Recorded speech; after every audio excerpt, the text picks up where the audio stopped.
Alrighty, Nia Champions is in the rearview mirror. Money in the Bank is on the horizon, just around the river bend.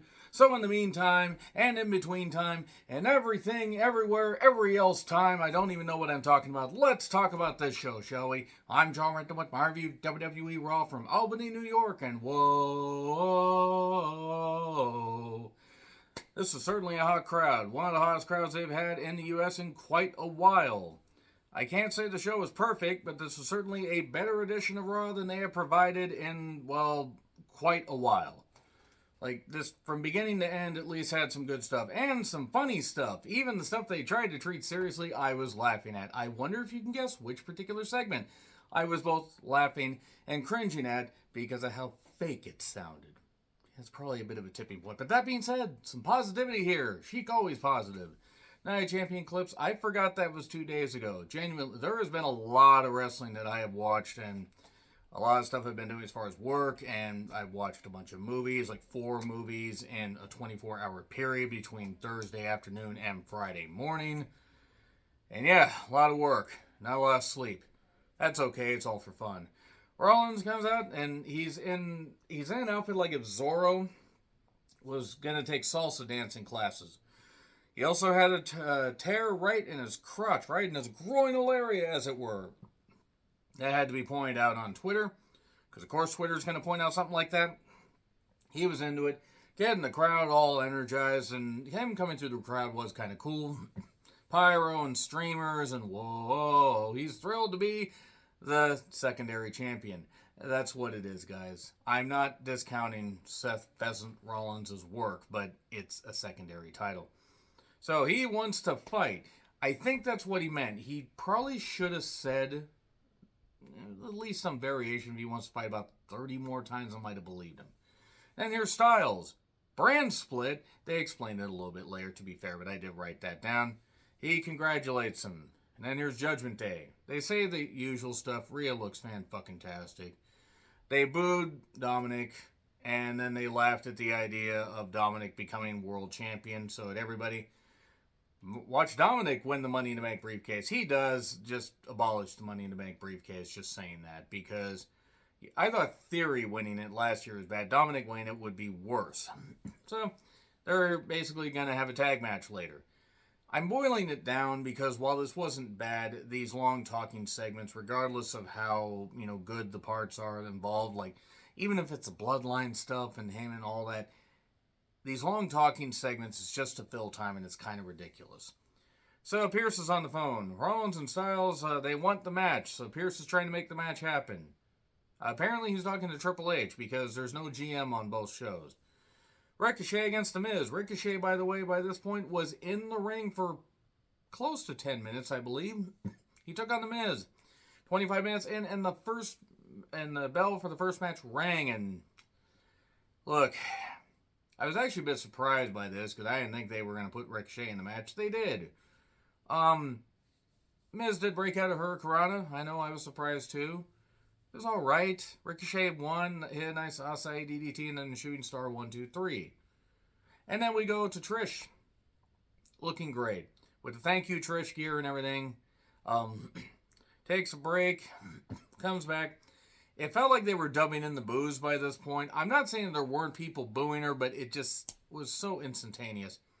And she, talking about the show in Saudi Arabia, how she beat Becky, but not on her own because she wasn't going to make it after all. And then throws her weave off. Oh, wait, no, that's somebody else. And she says that Zoe reminds her a lot of her. I think what Trish meant to say is that Zoe Stark reminds her of her great-great-great-great-great-great-great-great-great-great-great-great-great-great-great-great-granddaughter. I'll stop these jokes one of these days, but you know what? They're funny to me, so I'm just going to keep rolling with them. Zoe's good in the ring. She's just not very interesting. And Zoe's out, and she's thrilled to be back in New York. I mean, after all, she was in New York when it was one of the original 13 colonies. Hell, she was there when the Declaration of Independence was signed. So, and Becky shows up. She clocks Zoe twice. And then basically they're gonna they ended up glomming Becky because it was a 2-on-1 situation. And oh no, they're going to Becky's last name her. No, don't do that. Not in Times Square, even though Albany is nowhere near New York City. All right. Is this going to lead to Lita possibly coming back for one more round, even though it seemed like they were writing her off television? Who's going to be Becky's partner? Oh, God, it's going to be Charlotte, even though Charlotte's on SmackDown. Dear God, it's going to be Charlotte.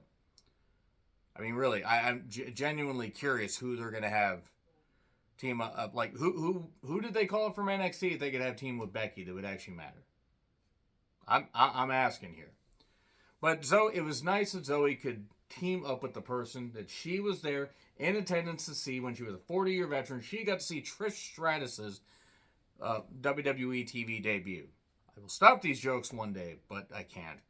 And the Cher beat up two jobbers. I believe one was Javier Bernal, as pointed out on Twitter. I don't know who the other guy was. He was dressed like Matt Hardy from 1999. Unda Cher won, and nobody gave a shit because nobody's been given a reason to give a shit. And also, Jinder's there. Nobody likes Jinder. So anyway, recaps of the tag main event. Right into Owens and Zayn. Owens gained a pop. Zayn gained a bigger pop. They're all celebrating. The Bloodline's in the rearview mirror. Roman lost. Ha ha ha ha. The Bloodline's falling apart. It's all his fault. It's karma. And then here's Imperium. And Owens, for whatever reason, was just taking the piss out of this, which is kind of funny. The Imperium gloats about Gunther. And then he's like, why are you here or whatever? You know, we called you, we mentioned you last week, and then you came out, but we didn't mention you, so you can't come out here. That's not how these things work. And he just winded himself up at everything. Apparently, Owens just decided he was just going to have fun because, let's be honest, that long flight to and from Saudi Arabia, he probably needed to have the humor to A, amuse himself, B, keep himself awake.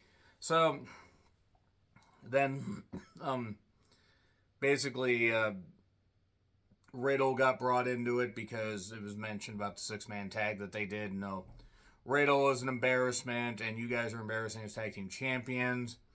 And they Owens refers to Kaiser as Slender Man, and then talks about the bald one with the head, I believe is how.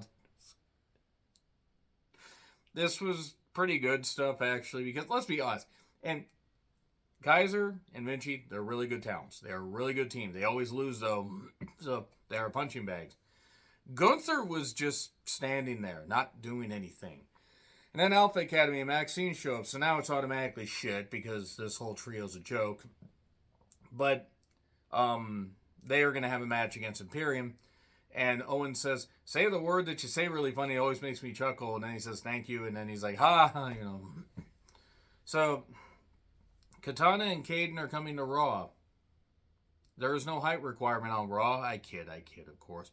They'll be a team that exists on the Raw brand, much like they were a team that existed in NXT. Imperium took on Alpha Academy. Owens and Zayn were on commentary doing, as Corey described, Mystery Science Theater 3000 commentary. And at one point, Maxine got chased away by Valhalla. Sarah Rowe pretending that Maxine was somebody on January 6th. And then Gable got pinned again. I know, shocking. It's so shocking. Let's move on. Kathy Kelly, God damn it, you look great. Interviewing Raquel and Shotzi. Damage Control interrupts. Io looks incredible. Candace pre-tape. Now, I didn't write these quotes down, but she said, why the fairy wings or whatever? Because I believe in fairy tales. I believe fairy tales are real, and I'm living mine, and I hate this. This is stupid. They're making her sound like a child. Stop making your talents sound like children. Even if she has the personality of driftwood left out in the sea, stop giving people a reason to just say they're children. And then Raquel and Shotzi took on Sonya and Chelsea in matching gear. God, Sonya looked great. Against Damage Control, Bayley and Io, because unfortunately Dakota is out for the foreseeable future, at least I think until December, likely the Rumble. Against the Raccoon Sisters, as I'm calling them, Shayna and Rousey. If you look at their makeup, you'll understand why. 4-way match to crown new Women's Tag Team Champions. This was bad. This was really bad. This was sloppy. This was ridiculous. Rousey does not want to be there anymore. She seems unmotivated. She seems just unwilling to even try. There was a stiff elbow to Rousey. God, that would be such a shame. Like, Rousey should not be there anymore. She was great in her first run, even if it was starting to tail off there at the end.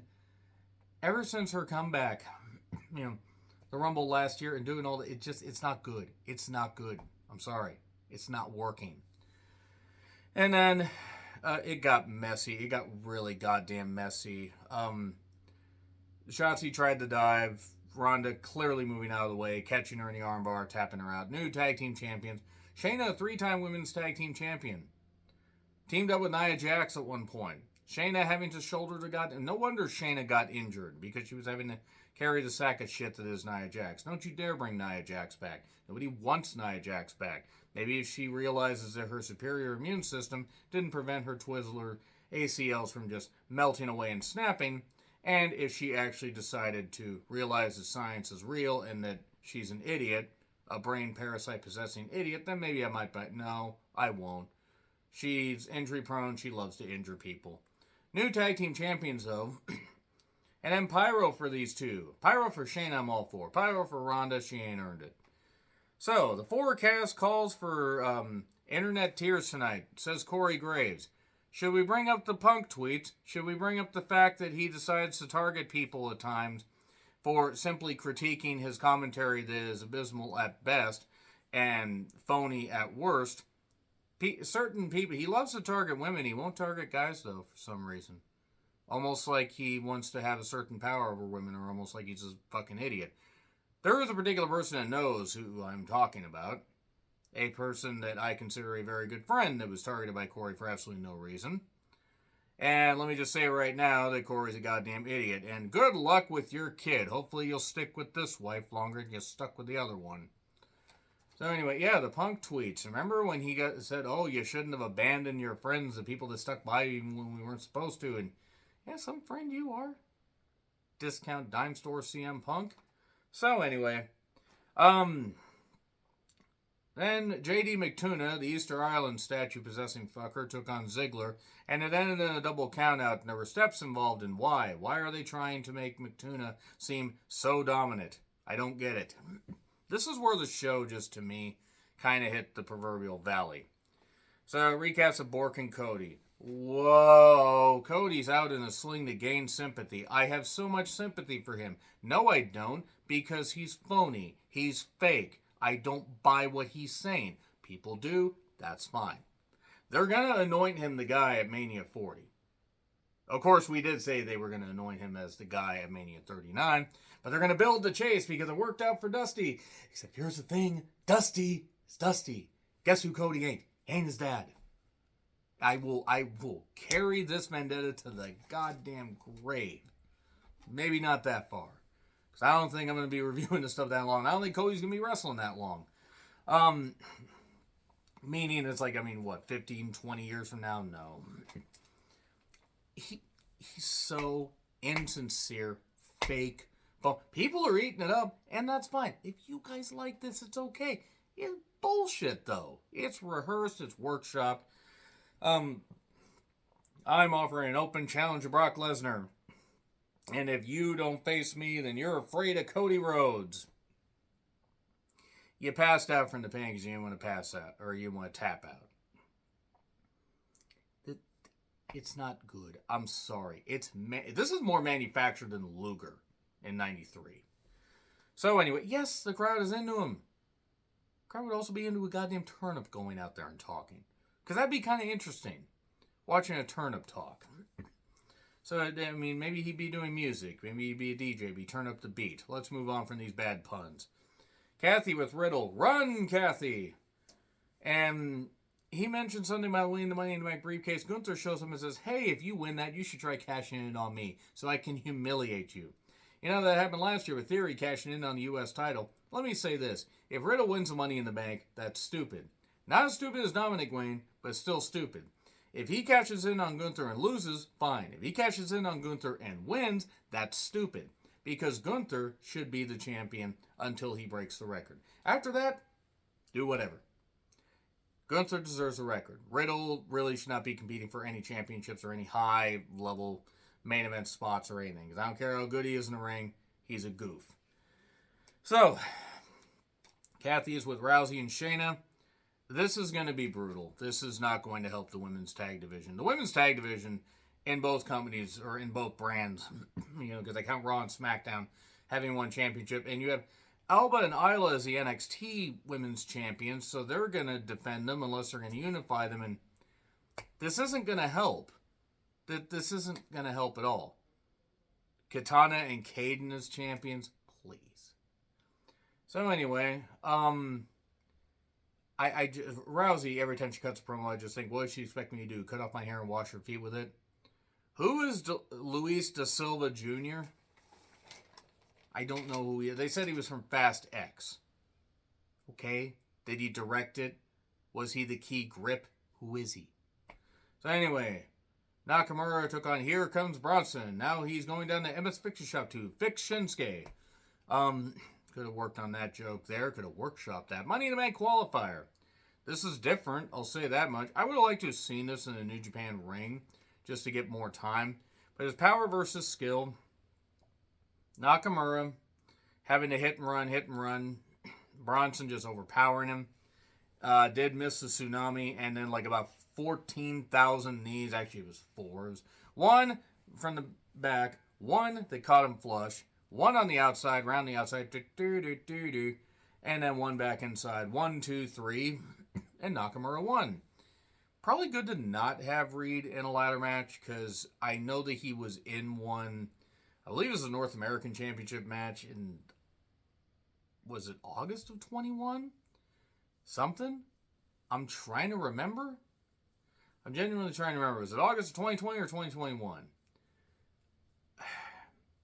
Nevertheless, I know he was in a ladder match and it was a little bit weird. But that means, I think it was 2020 actually, because it was the pandemic. Moving on. So, now we get a package on the Fallen. Let me just say right now, the soldiers made the ultimate sacrifice. Absolutely deserve to be remembered. And this was also narrated by a noted meme factory and evil son of a bitch Ronald Reagan. Seriously, he's evil, his wife is evil, they're both rotting in hell. Good. There you go. Next week, Natty versus Zoe. I mean, this is incredible because Zoe Stark was there for Stu Hart's debut match. So she's going to have a bunch of stories to share with Natty. Stuff that Natty didn't even know, and she's in the goddamn family. And, I mean, Jesus, I'm telling you, it's going to be amazing. I mean, Zoe was there when Paul Bosch introduced Stu and Helen to each other. I'll stop these jokes. Becky and Sonya, that ought to be interesting. I don't know if it'll be good, but it'll be interesting. And Styles and Rollins make their entrance. We go to break, and then the tease throughout the show was, which Judgment Day members will it be? Is Priest and Balor. Thank God they didn't have Dominic in this match because we want to have quality workers here. Rollins and Styles against Priest and Balor. Dominic and Rhea kept getting involved. There was this one spot where Rollins created the Survivor Series 06 Shawn Michaels Melina spot where he slid up, put his arm around Rhea, and then it's like, oh, what are you doing? They did that. It was better when Shawn and Melina did it. Mainly because there was a height difference. Also, the nice thing is Shawn was actually able to keep an eye on the cameraman and on Melina at the same time. So, they go back and forth. Some good action here. Dominic tries to... Rhea's at one point holding Styles. Dominic is going to come in and blast him. Rollins stops Dominic and throws him in the ring. And then the refs had it. Kicks them out. They keep going back and forth. We get the tag to Rollins. He goes nuts. Get more of a melee. A stomp to Priest. And then he gets tagged by Styles. And then, night, boom, 1, 2, 3. And there you go. So, the secondary World Heavyweight Champion gets the pinfall. That makes sense. It wasn't a bad show. The crowd was really into it. They were into quite a bit of it. There were points where they were sweetening the crowd noise. But nevertheless, let me know your thoughts in the comments. Like, share, subscribe, Twitter handle in the description. I'm John Reckland. I'll see you soon.